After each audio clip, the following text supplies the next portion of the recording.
Hi everyone. In today's tutorial, we will show you how to add multiple sales in Zoho Books.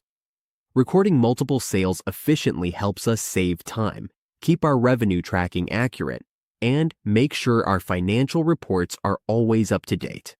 To add multiple sales in Zoho Books, we need a CSV file. A CSV is a file that we can save using Microsoft Excel. Let's look at an example. Here is a sample CSV file. It has several records for different people.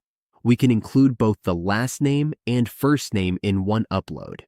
To save this as a CSV file, click on File, then Save As, and pick CSV, delimited, as the file type. A CSV file can have many records in one file. Now let's continue with uploading it. We go to Customers. We upload or import the file under Customers. The page will be empty at first, so we click Import.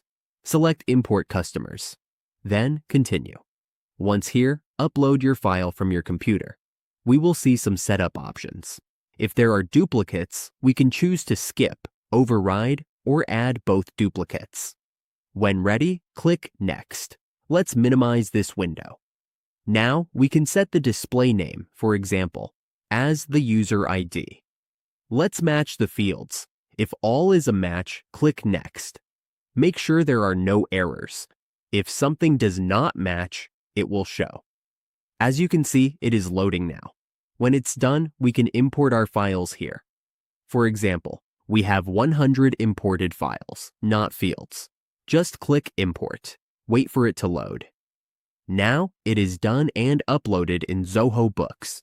We can also add sales manually by creating a new record. When we are done, click Save and then create another record. This is how we do it manually. And that's how we add multiple sales in Zoho Books. Be sure to review each transaction carefully before saving to make sure your totals, taxes, and customer details are correct.